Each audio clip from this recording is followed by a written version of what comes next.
तो उन्होंने 3 golden rule दिए। पहला, किर्त करो, नाम जपो, वंड के छको। किर्त मीन्स वो अर्निंग जिसके अंदर चीटिंग ना हो, किसी से स्नैचिंग ना हो और बेगिंग ना हो, किसी का हक ना हो, किसी से खोया हुआ ना हो, किसी से मांगा हुआ ना हो, किसी से ठगा हुआ ना हो। तो वो इन तीनों को छोड़ के अगर आप जो भी अर्निंग करते हो वो आपकी अर्निंग है, उस अर्निंग को आप सबके साथ शेयर करो और भगवान को याद करो। एक कॉन्सेप्ट तो ये दिया। दूसरा कॉन्सेप्ट उन्होंने ये दिया कि लोगों की सेवा करना बहुत जरूरी है। सेवा और सिमरन। आपको भगवान को याद करना है, आपको नॉलेज गेन करनी है, और आपने ये जो मैनकाइंड है, मैनकाइंड नहीं, सारी क्रिएशन जो भी गॉड की क्रिएशन है, उस सारी क्रिएशन को आपने सर्व करना है। और तीसरा, उसके लिए उस सर्व करने के लिए आपको क्या चाहिए? सर्व करने के लिए आपको एक तो स्पिरिचुअल नॉलेज चाहिए, वर्ल्डली नॉलेज चाहिए, और सेकेंडली आपको स्ट्रेंथ चाहिए। तो अगर आपके पास नॉलेज है पर पावर नहीं है तो आप हो जाओगे कावर्ड, कमज़ोर, बुज़दिल। और अगर आपके पास ताकत है, पावर है, नॉलेज नहीं है, तो आप क्या हो जाओगे? जालिम, क्रूअल, पक्का। तो उन्होंने कहा ना क्रूअल होना चाहिए ना कावर्ड होना चाहिए। तो क्या होना चाहिए? उन्होंने कहा होना चाहिए सेंट सोल्जर, संत सिपाही। संत होगा तो उसके पास नॉलेज होगी, सिपाही होगा तो उसके पास पावर होगी। नॉलेज होगी तो वो पावर का मिसयूज नहीं करेगा, और पावर होगी तो कोई उसकी नॉलेज का मिसयूज नहीं कर सकता। नॉलेज होगी तो किसी के साथ मिसबिहेव नहीं करेगा, पावर होगी तो कोई उसके साथ मिसबिहेव नहीं कर सकता। तो इसके लिए उन्होंने दिया मीरी पीरी का concept. Miri means knowledge, Miri means power, and Piri means knowledge. Piri, Piri knowledge के लिए और मेरी पावर के लिए। तो ये दोनों तलवारें हैं, एक नॉलेज की, एक पावर की। But first knowledge then power. इसीलिए हमारे 10 गुरुज थे, गुरु नानक से लेकर गुरु गोविंद सिंह, 10 गुरु थे। तो फर्स्ट 5 गुरुज ने केवल और केवल नॉलेज दी, क्योंकि नॉलेज अपर हैंड है नॉलेज का। जब निशान साहब जो लगे ना अमृतसर में 2, वहाँ पर भी जो पीरी का है वो ऊंचा, जो मीरी का है वो नीचा। नॉलेज हमेशा पावर के ऊपर रहनी चाहिए ताकि पावर कंट्रोल में रहे। अगर पावर नॉलेज के ऊपर चलेगी तो वो मिसयूज करेगी पावर का। तो ये है मेरी पीढ़ी का कॉन्सेप्ट। और कोई क्वेश्चन पूछना था? और जैसे एक महाराजा रंजीत सिंह, महाराजा और गुरु में क्या? महाराजा तो किंग को बोलते हैं। वो तो दुनिया का एक लड़ाई करके जीता हुआ राजा जो होता है उसे राजा बोलते हैं। और जो गुरु थे वो तो स्पिरिचुअल लीडर्स थे, वो तो स्पिरिचुअल वो थे। वो भी लीड करते थे, महाराजा भी लीड नहीं, महाराजा लीड नहीं, महाराजा गवर्न करते हैं, महाराजा तो राज करते हैं। अच्छा अच्छा। और एक चीज़ ये कि मेरी पीढ़ी का आपकी नॉलेज में बेस्ट एग्जाम्पल कौन हो सकता है? मतलब जैसे कोई बस बेस्ट एग्जाम्पल जो इस फिलॉसफी को फॉलो करता है, बेस्ट एग्जाम्पल तो मैं ही हूँ। मैं नॉलेज भी रखता हूँ, मैं पावर भी रखता हूँ। तो मेरे जैसे, मेरे से कई और ऊपर ऊपर ऊपर ऊपर है, मेरे से कई नीचे नीचे हैं, बीच में मैं भी हूँ। तो जो आदमी नॉलेज भी रखता है और जिसके पास पावर, पावर खाली किसी को मुक्का मारने की नहीं, आपकी इंटरनल पावर होनी चाहिए, आपके गट्स होने चाहिए कि आप, कोई आदमी अन्याय कर रहा है तो आप वॉइस उठा सको। वो कहते हैं ना लड़की बड़ी ताकत वाली है, तो ताकत लड़की तो फिजिकली तो ताकत नहीं है, मेंटली ताकत है। मेंटली आप स्ट्रांग होने चाहिए, फिजिकली आप स्ट्रांग होने चाहिए, आपके अंदर गट्स होना चाहिए, आपके अंदर इतनी जरूरत होनी चाहिए कि आप अन्याय को देखकर खड़े हो जाओ।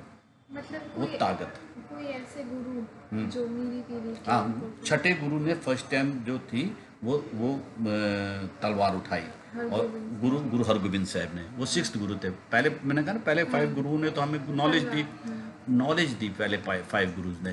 और 5th गुरु थे गुरु अर्जुन देव जी। उन्होंने क्या करा, उनसे पहले जितने गुरुओं ने जो नॉलेज दी थी और उन्होंने जो नॉलेज दी थी उस सबको क्या कहता है? गुरबानी कहा जाता है। एंड उन्होंने इस सारे सब कॉन्टिनेंट से, पूरे इंडिया, पूरे जिस सब कॉन्टिनेंट से, जिसको आज पाकिस्तान बांग्लादेश बन गया, ये सारा एक ही एरिया था ना, ये सारे सब कॉन्टिनेंट के जितने भी भक्ति काल के कवि थे, लर्नेड पोएट्स, उन सब की कलेक्शन उन्होंने ली। जैसे रहीम थे, कबीर थे, जयदेव थे, नामदेव थे, फरीद थे, उन सब की भी उन्होंने ली। और जो और किसी सिख से मिली या किसी और भगत से मिली वो भी ली, वो सारा उन्होंने एक जगह कंपाइल करा और उसका नाम रख दिया गुरु ग्रंथ साहब। तो नॉलेज का पार्ट उन्होंने कंप्लीट कर दिया और उसको सील कर दिया। उसके बाद छठे गुरु ने फर्स्ट टाइम तलवार उठाई as a symbol of power, पर उन्होंने तलवार का नाम बड़ा प्यारा रखा, उसको कहा किरपान। ये दो शब्दों का मेल है, कृपा प्लस आन। Either it can be use for mercy और फॉर सेल्फ रिस्पेक्ट, कृपा या आन। ये किसी को कॉन्कर करने के लिए नहीं है। सारी वॉर्स जो है वो तीन चीज़ों के लिए लड़ी गई, जर जोरू और जमीन, आइदर फॉर लैंड और फॉर वेल्थ और फॉर वुमेन। तो इसके लिए इसको यूज़ नहीं करना, लैंड ग्रैब करने के लिए नहीं, वेल्थ लेने के लिए नहीं, और किसी को किसी वुमेन के लिए नहीं। इसको सिर्फ यूज़ करना है मजलूम और निर्बल की रक्षा के लिए, सताए हुओं की रक्षा के लिए, जिनको टॉर्चर किया गया था उनकी प्रोटेक्शन के लिए। तो ये कृपा करेगी एंड तुम्हारी सेल्फ रेस्पेक्ट को बचाएगी। ये है कृपान।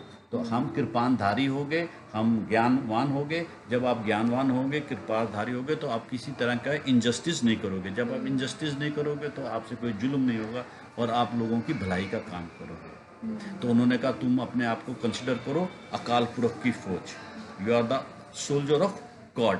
सोल्जर होते हैं ना किंग के, वो हम सोल्जर हैं गॉड के। अब किंग का सोल्जर जीतता है वॉर में तो कौन जीतता है? किंग। और सोल्जर अगर हार जाता है तो कौन हारता है? किंग। तो इसलिए उन्होंने कहा तुम अकाल पुरख की फौज हो। इसलिए जब हम लोग मिलते हैं तो क्या कहते हैं? वाहिगुरु जी का खालसा वाहिगुरु जी की फतेह, means we belong to God and our victory also belongs to God.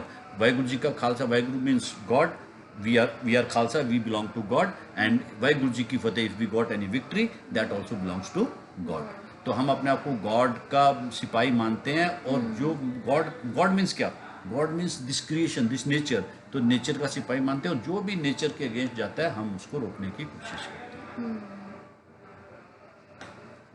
ये है concept of Sikhism and concept of मेरी पीरी।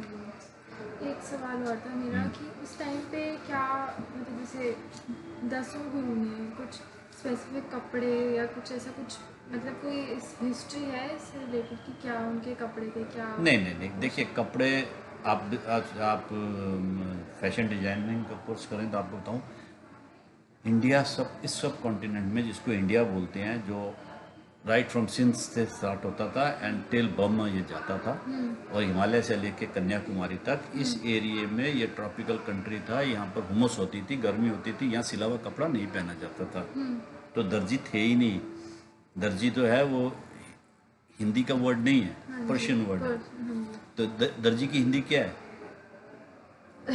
नथिंग, बिकॉज यहाँ होता ही नहीं था दर्जी।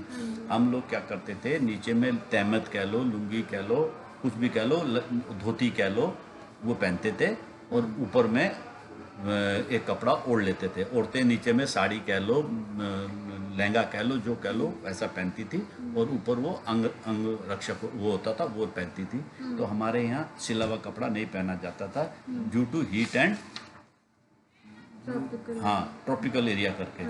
तो वो डैम्पनेस होती थी, हीट होती थी, स्वेटिंग होती है, पसीना आता है। तो अगर आप सिला कपड़ा पहनते तो रैशेज हो जाते हैं। पर मिडिल ईस्ट के अंदर क्या था, वहाँ सैंड स्टोम आती थी, रेत उठती थी, रेत अंदर चली जाती थी बॉडी के, तो उनको कपड़ों को बांधना पड़ता था। तो पहले गिठा लगा के बांधते थे। फिर उन्होंने सोचा ये तो नॉट्स जो है अच्छी नहीं लगती, then they apply their mind कि किसी तरीके से इसको स्टिच कर दिया जाए। फिर सुई बनी, तागा बना एंड स्टिच कर दिया। यूरोप के अंदर ठंड होती थी तो उनको भी खुला कपड़ा में हवा ज़्यादा जाती थी, उनको भी स्टिच करना था, तो उनके पास टेलर है, उनके पास दर्जी है। हम लोग अनसिला कपड़ा पहनते थे, इसलिए हमारे पास दर्जी टेलर कुछ नहीं था। और सेकेंडली आज भी जब हमारे कोई धार्मिक काम होते हैं, जैसे किसी मंदिर में कोई यज्ञ करने जाता है, या बंगाल में कब किसी के घर में कोई मौत हो जाती है तब कुछ जाता है, तो वहाँ पर क्या कहा जाता है? अनसिला कपड़ा पहन के आओ।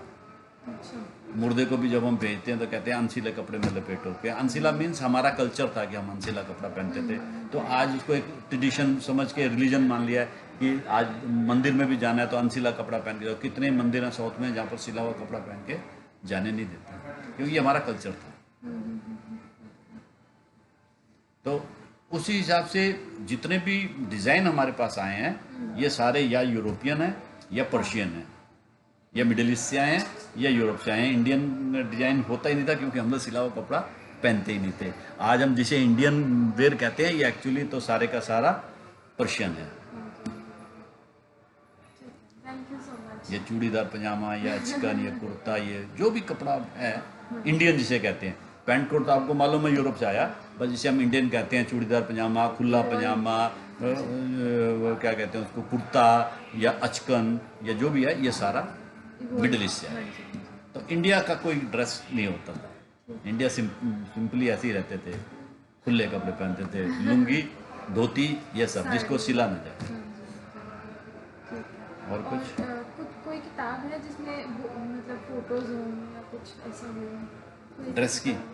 किसी भी चीज़ की, मतलब जैसे ड्रेसेस की या गुरुओं की कोई, मतलब कुछ नहीं, किताबें तो बहुत हैं, यहाँ पर बुक स्टॉल है, वहाँ पर भी आप जाके सर्च कर लीजिए। बाहर? हाँ, बाहर में तो बहुत लोगों ने बहुत सारी किताबें बनाई हैं with photographs different different subjects में, जैसे गोल्डन टेम्पल के ऊपर में है, सिखिज्म के ऊपर में है, पंजाब के ऊपर में है, तो वहाँ पर आपको मिल जाएगी। जहाँ ये बाहर भी लोग। हाँ, ये सामने जाएंगे ना, हाँ जी। तो 2 दुकानें हैं वहाँ पर, उनमें वो बुक स्टॉल है, वहाँ पर मिल जाएगी। थैंक यू सो कहाँ पर मच। कर रहे हो आप? मैं कौन से कर रही हूँ, फैशन डिजाइनिंग।